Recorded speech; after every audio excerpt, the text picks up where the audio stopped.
श्री सीताराम भगवान की जय। प्रश्नोत्तर मणिमाला भाग 22 प्रेम। प्रश्न 1।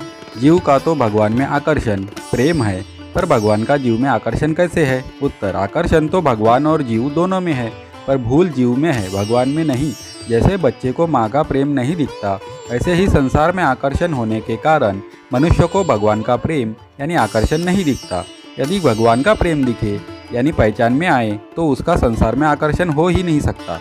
भगवान कहते हैं, सब मम प्रिय सब मम उपजाए। भगवान का प्रेम ही जीव को खींचता है, जिससे कोई भी परिस्थिति निरंतर नहीं रहती। प्रश्न 2।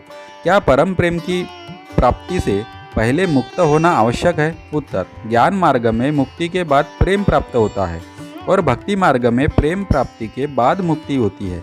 प्रेम तो जीव मात्र में पहले से ही विद्यमान है, पर संसार में राग होने के कारण वह प्रेम प्रकट नहीं होता। सत्संग से जितना राग मिटता है उतना ही प्रेम प्रकट होता है, और जितना प्रेम प्रकट होता है उतना ही राग मिटता है। वास्तव में प्रेम के अधिकारी मुक्त महापुरुष ही होते हैं।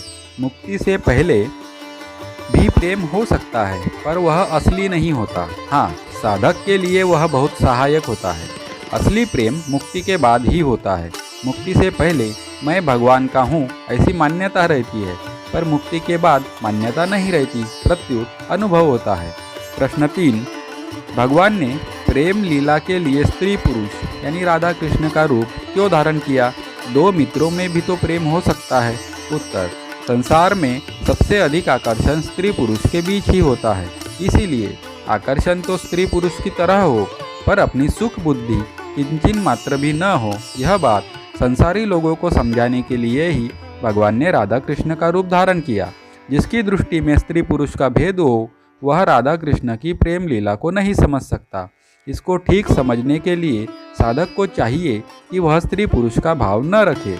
अपने में सुख बुद्धि होने के कारण इसको समझने में कठिनता पड़ती है।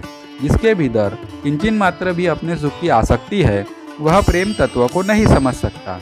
इसीलिए जीवन मुक्त ही इस भाव को ठीक समझ सकता है। प्रश्न 4।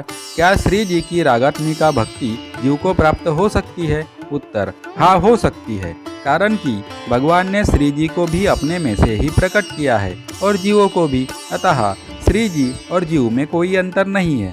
अंतर इतना ही है कि जीव ने मिली हुई स्वतंत्रता का दुरुपयोग किया, पर श्री जी ने दुरुपयोग नहीं किया। अतः श्री जी की रागात्मिका भक्ति यानी प्रेम सब जीवों को प्राप्त हो सकता है।